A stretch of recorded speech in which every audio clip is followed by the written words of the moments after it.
Olá alunas, olá alunos, bem-vindo à videoaula número 4 sobre Sociologia enquanto ciência, né?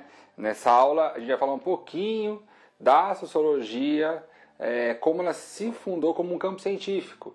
A gente viu na aula passada, nas últimas 3 aulas, né? Videoaula 1, 2 e 3, eu falei um pouco do contexto histórico, falei da Revolução Francesa, da Revolução Industrial, como influenciou o surgimento da sociologia.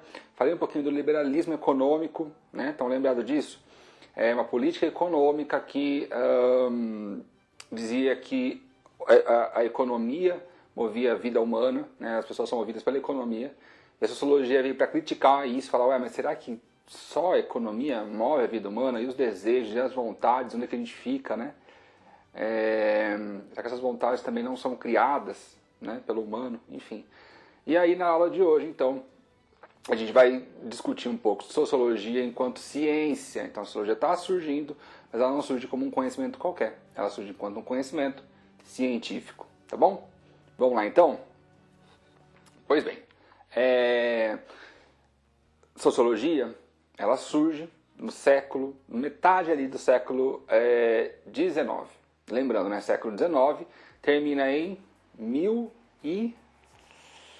1900, tá? Século XIX termina em 1900.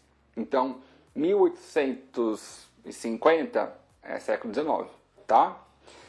Então, a gente pode pensar que ela surgiu na metade do século XIX, ou seja, ali 1850, né? 100 anos depois da Revolução Industrial, quase 100 anos depois da Revolução Francesa, né?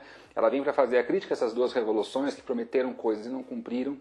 Mas, principalmente, a sociologia surge num momento de muita incerteza, né? Porque essas disciplinas, essas revoluções prometeram algo que não foram cumpridas. Mas isso gera muita incerteza social, né? Famílias inteiras saindo do campo, foram para a cidade, já estão na 3ª geração e não viram mudança, né? Ou foram para uma situação pior, né? Então é um momento que a Europa está passando de muita incerteza, onde os valores tradicionais, né, aqueles valores, a gente chama de valores tradicionais, né, que era passado de geração em geração, que são valores que vinham do campo, estão sendo questionados, né? E há, acima de tudo, uma falta de sentido na vida humana. Se perdeu um sentido. Antes eu estava no campo, minha vida, a vida que meu pai, meu avô, meu bisavô, meu tataravô, a gente sempre levou. Eu fazia meus objetos na minha casa, eu organizava a minha vida social, alguma coisa quebrou, eu construía.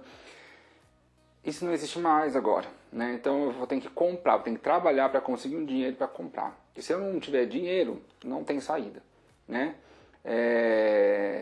Essa falta de sentido é um sentido maior. Por quê? Porque antes também a vida era dada por Deus, pela natureza. A natureza regia a vida dessas pessoas, né? E agora não mais. Quem rege a vida das pessoas é a fábrica, é o apito, é o horário, é o compromisso, né? E cada fábrica tem uma forma de funcionar, cada emprego tem uma forma de funcionar, cada amizade funciona de uma forma. Então esses valores tradicionais eles estão sendo questionados, mas também gera uma falta de sentido. Então o mundo já não está dado, né? Não é Deus que falou, olha, você é pobre porque você é, e ponto final. Né? Ou você é rico porque você é, e ponto final. Não, mas tem todo um discurso moderno que diz, você é dono da sua vida. E percebam como isso gera muita insegurança, né? Dizer que você é dono da sua vida. Né? Porque se alguma coisa der errado, a culpa é de você. Né? Então essa é a modernidade. Gera uma falta de sentido. E vocês aí que estão me ouvindo, vocês alunos, vocês também vão ter que descobrir o sentido da vida de vocês. Não está mais dado. Pro bem ou pro mal. Né? Às vezes é bom, porque já está dado, eu só vou lá e vou fazer. Mas também pode ser muito angustiante. Né? O que eu vou fazer? A gente está experienciando aqui nas aulas remotas, né? A gente tem que descobrir tudo novo. Vocês estão me ouvindo aí, então tem que descobrir quando vocês vão me assistir, como vocês vão se organizar, de repente tudo mudou e a gente tem que se adaptar a isso, e não era bem o que eu queria, mas também não está tão ruim, ou está ruim, está péssimo. Então tem toda essa disputa de um sentido para isso que a gente está vivendo. Né? Essa é a modernidade. Essa é a modernidade, tá? A gente está experienciando isso na prática, dessa modernidade. E aí a modernidade, né, traz essa desigualdade que a gente já discutiu e fica muito aparente. Né? Vocês vão me dizer, Rodrigo, eu estou adorando sua aula, Rodrigo, eu estou achando péssima a sua aula, nossa, eu estou odiando assistir pela tela, nossa, eu estou achando melhor, que eu assisto quando eu quero, nossa. E a gente vai ter que entender essas desigualdades, isso que é pode, não pode, deve, não deve, é ruim, é bom, é mal, é melhor, é pior, elas ficam aparentes, tá? Então a sociologia vem para expor essas contradições, ela surge nesse momento, né? Nesse momento. Mas eu falei para você, e aí eu falei para vocês também, que ela não só expõe essas contradições, né? Mas o que a sociologia busca, né? O que ela está tentando buscar? Eu coloquei para vocês essas 3 frases aí, né? Compreender e analisar os grupos sociais, então a sociologia faz isso.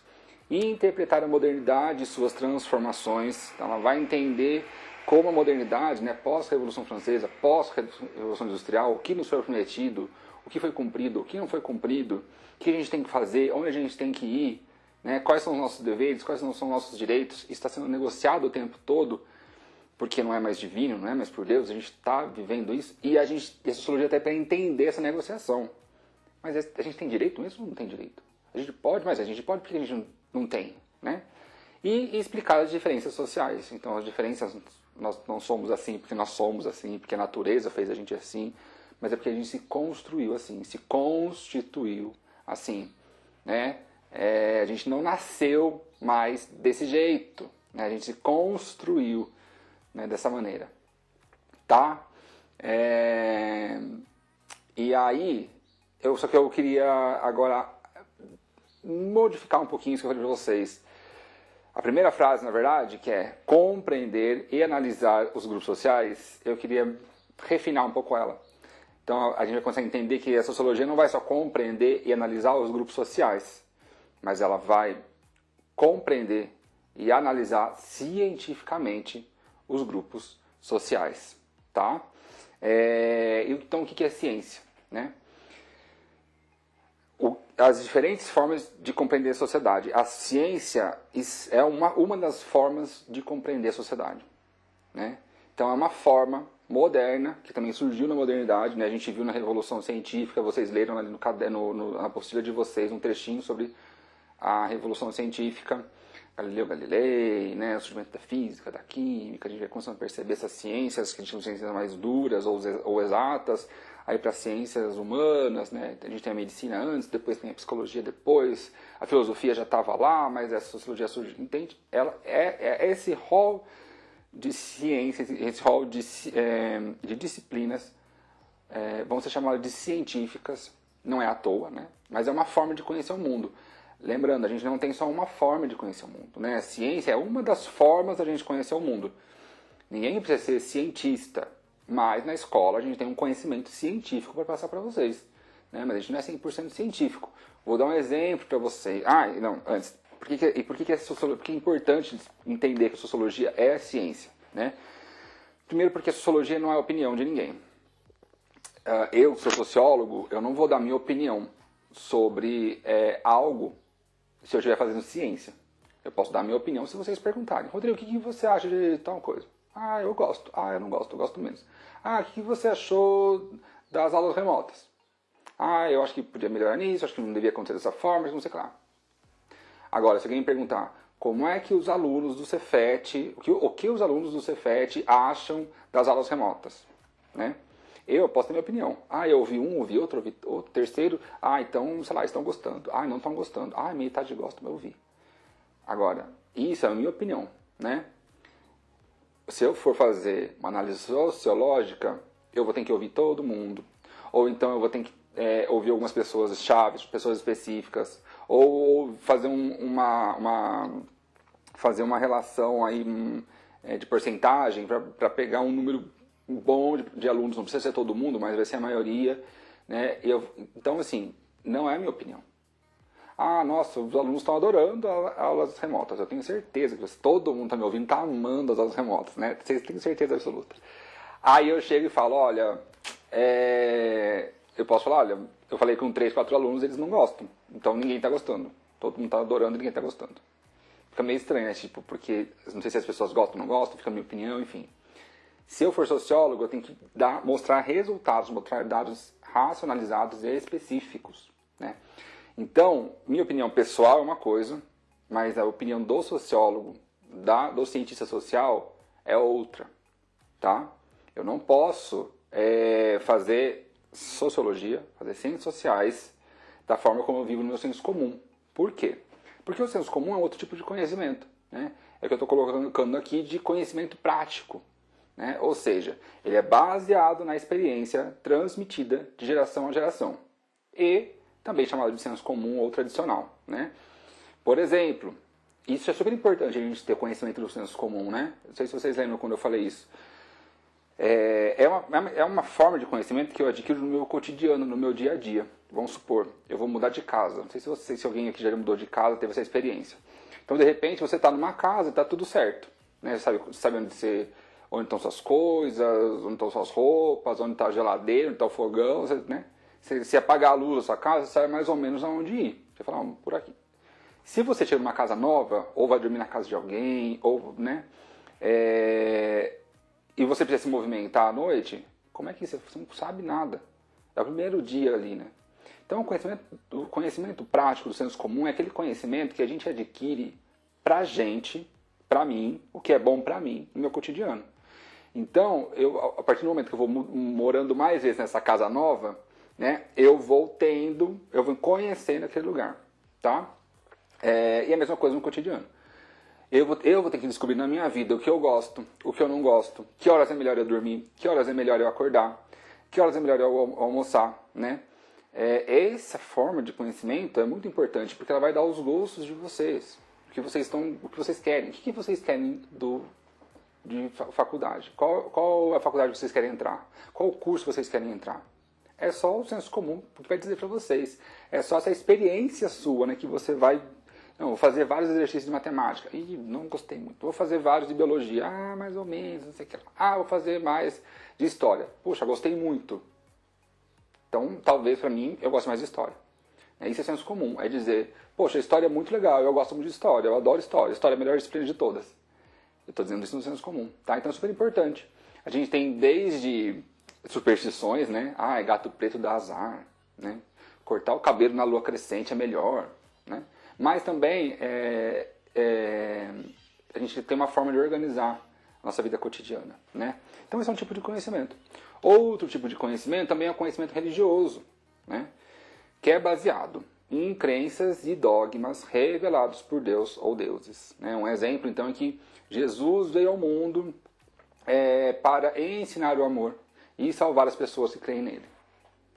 Né? É uma forma de conhecer algo, uma forma de ver o mundo, na verdade. Né? A religiosidade é uma forma de ver o mundo, ver aquilo que a gente não consegue ter no nosso cotidiano, no meu dia a dia. Não sei aqui quem já teve uma experiência, né, de ter alguém querido, alguém que gostava muito, alguém muito próximo, né, ou até um animal de estimação que gostava muito e que veio a falecer. Né? É uma situação muito difícil. Quem passou por isso sabe a dor que é. E aí não tem como a gente no cotidiano, não tem como eu experimentar várias mortes, vários falecimentos para dizer, não, para ir, depois da Terra existe vida, ou vai para algum outro lugar, ou vai para o céu, ou vai para o inferno, ou não tem nada. Não tem como. O conhecimento do cotidiano, dessa experiência do cotidiano, não nos diz o pós-morte, por exemplo. Então é um conhecimento religioso que dá conta disso, de nos dizer, olha, eu li algumas escrituras, ou eu recebi de alguma entidade, ou alguém superior me disse que acontece isso. Esse é o conhecimento religioso. Né? Já o conhecimento científico não funciona dessa maneira. Né? O conhecimento científico, a gente tem que ter bases científicas e racionais para analisar a sociedade. E é o que a sociologia faz. A sociologia vai analisar racionalmente a sociedade. Tá? Por isso que não é a minha opinião. Então eu tenho que ter... tem que fazer uma observação totalmente controlada do que eu estou vendo. Então eu vou anotar, né? Vamos supor, eu vou analisar os alunos do Cefet. Como é que eles são? Né? Como eles vestem? Onde eles vão? Estão em casa? Vamos supor, do nosso ensino à distância. Será que vocês gostam ou não? Então eu tenho que fazer a mesma pergunta para várias pessoas. Eu vou observar como elas vão me respondendo. Eu ligo, o que você acha do ensino remoto? Eu gosto mais ou menos. Eu estou detestando, acho péssimo. Eu estou gostando. Então, vou fazer a mesma pergunta, vou observar, vou escrever tudo, até tentar ter um padrão. Nossa, né? Tem que ter uma metodologia. Qual é o meu método? fazer pesquisa, né? Fazer perguntas. Então eu faço perguntas abertas, né? Sem alternativas. Gostou? Não gostou? Não, eu prefiro abertas. Então, o que você acha? É a minha metodologia. Tem hipóteses, né? Então eu acho que os alunos, olha, eu entrevistei, sei lá, uns 25% e todo mundo, a maioria não está gostando, não. Então eu tenho uma hipótese, eu acho que eles não gostam, acho que eles não estão gostando porque, sei lá, perdem o contato humano. Chutando aqui, gente. Então é uma hipótese. E aí, a partir dessa hipótese, eu vou tentar refutar ela, ou vou tentar comprovar ela. Você não está gostando por quê? Você acha que perde o contato humano? Eu gostaria de estar na escola mesmo. Eu gostaria de estar lá no Cefet. Não tem nada a ver. Eu não gosto porque eu não gosto da minha casa. Tem em qualquer lugar. Não tinha nenhum amigo no Cefet, mas pelo menos lá estava longe da minha família. Não sei, né? Pode ser. Mas vocês entendem que como é feito isso, né? Então tem que ter uma observação, tem que ter um método, tem que ter hipótese, tem que ter teoria, tem que comprovar essa teoria. Se não der certo, tem que mudar a minha teoria. As entrevistas não estão dizendo nada. Então vamos mandar um questionário fechado. A gente vai mudando. E aí saiu um dado, e esse dado, né, ele tem que ser verificado por uma comunidade de cientistas, tá? A sociologia é assim, a sociologia faz ciência dessa maneira, tá? É assim que a sociologia funciona. Não se esqueçam que eu falei lá no começo. A sociologia, ela não é a opinião de ninguém, tá? A sociologia, ela é ciência porque é uma forma racional de ver o mundo. Eu vou racionalizar a forma de ver o mundo. Tudo bem? Então é isso que a gente precisa ter na cabeça nessa aula. Então, obrigado e até a próxima.